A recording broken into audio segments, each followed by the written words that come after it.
r/human toilets. Human toilets is exactly what it sounds like. It consists of pictures of women squatting and you get the idea. Now, aside from the images, there's also a handful of individuals inquiring on becoming a human toilet themselves. Like this gentleman, looking to be used as a toilet tonight. Don't care who you are or what you look like. Do whatever you want to me. Now, I know we live in a day and age when we're not supposed to kink shame, but I don't believe in that at all. I, for one, am a big fan of kink shaming, and a human toilet is definitely a kink that should be shamed. Hey everyone, hope you're doing well. I've entered my clickbait title era, and I'm not going to be changing this title because it's one of those things that I've just come to accept as fact. Human beings enslaved themselves to the idea of civilization. That's when slavery started, to me. Because pre-civilization, you could say it was like the wild, like the entire planet was like the wild, wild west, right? You know, you had people hunting one another, being hunted by animals, right? Just trying to find shelter, having natural disasters done, and like natural disasters happening and them not having an explanation for it, blah, blah, blah, blah. And, you know, people were so afraid of the outside world, they started to build. I wouldn't even say that, to be honest, because even the pre-civilization, there was still some sort of dependence on the natural world. I mean, we do depend on it right now, but we depend on it in like a parasite, like a leech depends on the blood of an animal, right? We don't depend on it as other organisms within this ecosystem. We're parasites on this planet. The modes of production and economic output and just the sheer amount of wastage that happens every year is nothing short of parasitic. It's the action that I'm talking about. I'm not talking about humans as being parasites, but humans exhibit very parasitic behaviors. Because we've had ruling powers that have had one objective: extract as much revenue from this piece of land or this territory as possible that you can return back to the motherland or the mother country. Like, that's pretty much what's existed for the past like 600 or so years, 700 or so years, right? That's the system we've been living under for a very, very long time that we think has just always been that way. Ignorance has always been there, right? Violence has always been there. And at every step of the way, well, I can't really say we've become more informed every step of the way, because it literally took the Renaissance in like the 1500s for Europe to emerge as like global leaders in that sense. Even though they had all the knowledge that they would have needed to have right there, but the church stood in their way. The church actively prevented progress that would challenge the authority of the church, let me say, because they did, you know, some rich clerical, yeah, clerical. I was right. Yeah, like some rich clerical benefactor would sponsor. Heck, sometimes literally even the Pope would like sponsor certain scientists or whatever, as long as their outcomes didn't challenge the authority of the church. But you know, the Protestant Reformation broke the need for and I personally see it as a huge driving force for the Renaissance. That and the creation of the printing press, the idea of owning your own Bible, right? Like people having their own personal copies of the Bible, right? You know, so on and so forth. I think that to me is huge enough evidence to believe that the church literally stood in the way of progress for so long. But again, it's progress to what, right? Because if this our modern age is what the church was holding back for so long, if the church wasn't around, human beings would have annihilated one another, like literally by like the 1400s, 1500s. Like you'd have annihilated ourselves centuries ago. Because we're on the way to do it right now, right? This century, I can't really wait for the 2030s and the 2040s. I think we're just gonna see the 1940s repeat themselves in some way. I really do. And I'm not saying this in a sense of cheering on or something. It's just going to happen.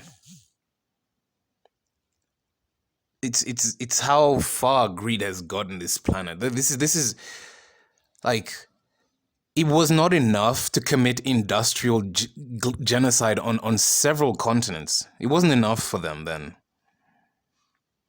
It wasn't enough to drop nuclear bombs, to drop Agent Orange, napalm, to plant landmines that are still killing people even till today, right? It just keeps going on and on and on. And, because I always say that people pick their poison in this life, or at least you should pick your poison in this life. Because if you don't pick it, your poison will be picked on your behalf. It's going to happen, right? Better for you to pick your own poison in this life. And because of that, we have a very shoddy understanding of autonomy. Because we're highly dependent on one another for our needs. No matter who you are, no matter who you think you are, we are highly dependent on one another for our survival. That's how humanity became humanity. It was our ability our ability to understand, not just understand, but to be social animals that allowed more possibilities to arise. That was our strength. You could say it's also a massive weakness, but I think that was one of our strengths, is the social, I don't want to say cohesion, but just this social aspect of humanity itself, right? Till today, we need each other. You can call yourself whatever kind of a misanthrope or whatever the case. Fact is, there's an entire economy running around us that you live off of. Right? I'm just stating this. I'm not saying, oh, you're good, you're bad, you're evil, whatever. I'm just stating it. It's the truth. We've gotten to a stage where people can't even just say what things are without being accused of being like, I don't know. I don't even know. Like, it's gotten to such a strange place. And, now because we have this instant gratification culture, so many people are just enslaved to their smartphones, to their food, to drugs, to sex, to fake social interactions. They are enslaved in the sense of a slave master and an enslaved, right? There's somebody holding your leash. There's somebody holding your chains. There doesn't even have to be anybody. It just has to be inanimate objects. They're holding your chains. And if enough people are enslaved to these inanimate objects, they take on a life of their own. I think that's how paganism started, to be honest. Like paganism in particular. And this idea of like this intangible, unseeable, everywhere at the same time kind of deity was just the next step up for people who wanted to have the power that like the pagan, I don't know what they even called, like the pagan priests, like the pagan clergy. I don't know, but let's say the pagan religions held a kind of power that monotheists in particular wanted, so they created their own version, right? and yet they still adhere to the same kind of symbolism and worship of symbolism and prioritizing symbolism that pagans do all the time. So, me personally, I firmly believe in secularity because I think it forces people to have to interact in a way that they can have their own beliefs, but have to create a more common cause, a better common cause, right, to work with. I speak about religion all the time, but again, and this is more to even the point that I started talking about. There are many people who openly admit if it wasn't for religion, if it wasn't for their belief in God, they would be out here killing and raping. Like straight up. Straight up. Every time that excuse is brought up of like believing in God creates morality or something, they're projecting, right? If without God there'd be rape and murder everywhere, they're projecting. They're projecting their own literally psychopathic urges, right? If religion can have the kind of power to suppress such psychopathic urges in people, in large amounts of people, I can't really hate it. I can't really advocate for it, but I can't really hate it. I'd be like, yo, just believe. Just have your religion, man. If that's the thing that's holding you back from being a literal monster, and by the way, it doesn't even stop a lot of people from being monsters. In fact, so many monsters hide under the guise of being religious. Every single clergy does it. Like, you name it. Hindus, Muslims, Jews, Christian, all the thousands of Christian denominations, all of them have some sort of weird pedophilia scandal.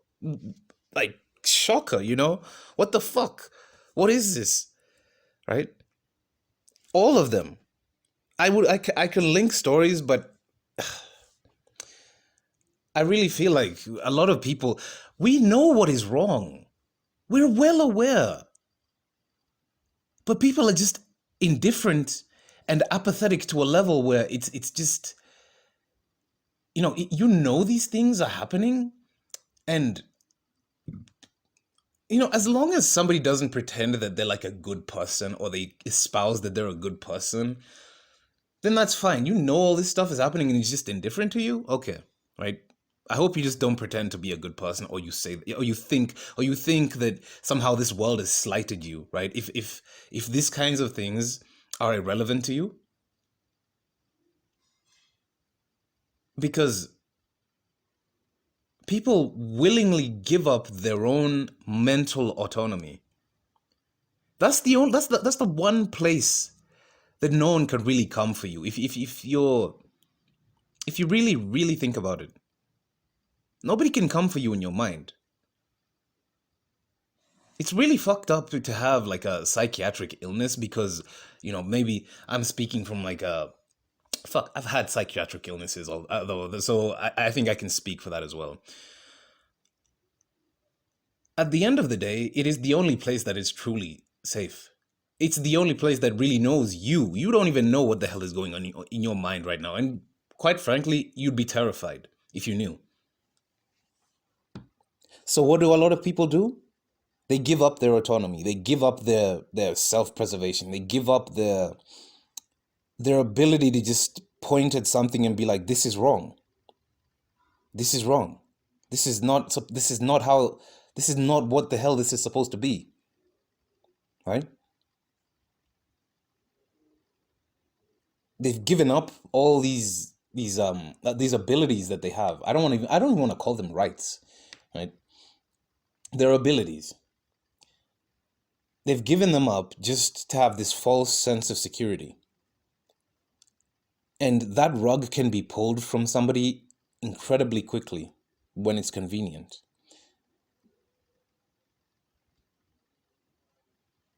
I always talk about how degenerate Reddit is. It's a sick place to be. It is a sickening, oh God.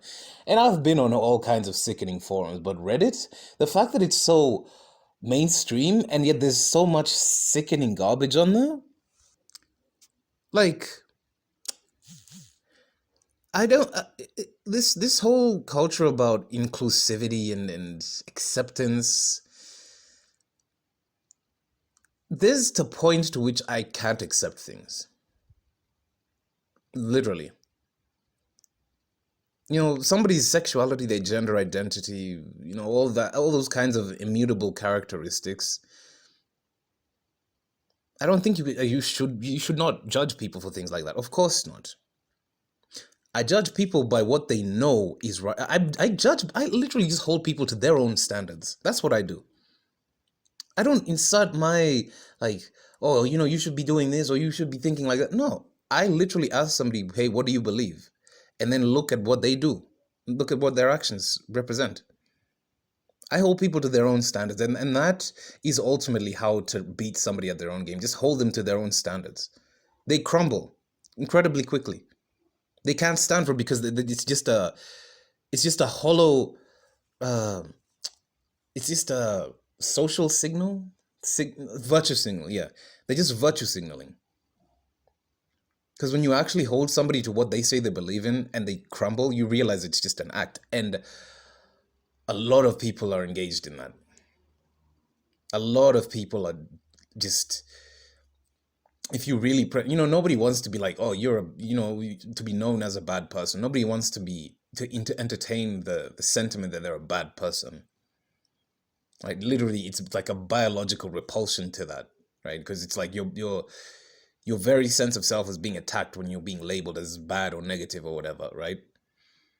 But this is why I believe I believe so much in feedback, right? In criticism, when it's due, right? If you asked for the criticism, if you looked for the criticism, sure. Somebody pulling their head out of their ass to be like, oh, you shouldn't do this or you shouldn't do that, like with no actual care or concern towards you, but like concern trolling, they don't actually mean it. I hate concern trolling with a passion. I really do.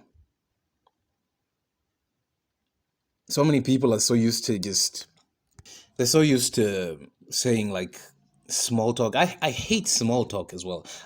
At this point, I'm pretty sure like I probably have like several mental illnesses because like there's just so much about society that I just find so weird and just stupid. It's just straight up stupid, right?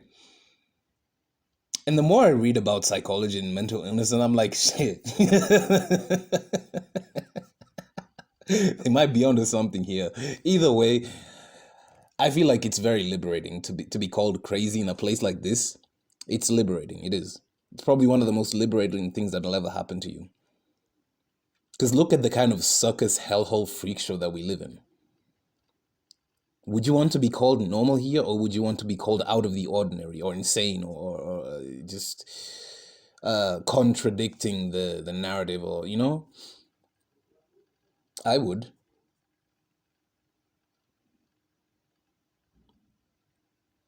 If so many people living right now, let me not say so many. If people in the West, particularly in developed countries, right? In developed countries, feel that they are just so oppressed and marginalized, and even in a time when there's more slaves than there has ever been, right? More actual slave than there has ever been. They themselves feel so entitled to invoke the oppression of like their grandparents or their great grandparents or even their parents to justify their own self-destructive habits, their own self-destructive patterns of thinking that they have no intention of changing. So they can just say, I'm an oppressed minority, I'm in a marginalized group, I don't know, like white imperialism, you name it. There was a time when these people could have had a point, but then you realize that they don't actually want to fix any of these things. They just want to be elevated to the level of the oppressor while being the oppressed. And so many people are just buying their own chains now and refusing to let them go. You're walking right into a slaughterhouse. You know it's a slaughterhouse. You can turn back at any time you want. Heck, you can, even if you can't, you can literally fight your way out if you really, really wanted to. But you'd rather just say that this is because of what happened 200 and something years ago, right? Or whatever you want, whatever garbage people will pull out of their asses to justify the stupidity they can justify, right? It's one reason I don't bother really advising people or doing it. If somebody seeks out my advice, I'll give them, right? If somebody like who watches me or listens to me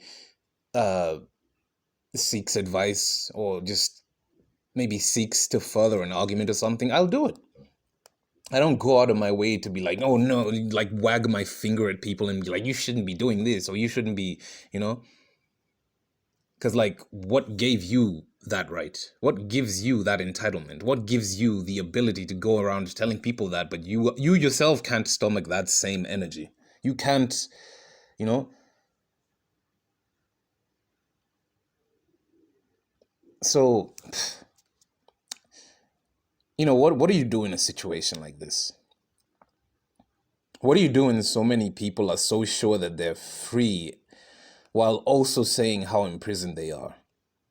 What do you do to that except just to watch it play out?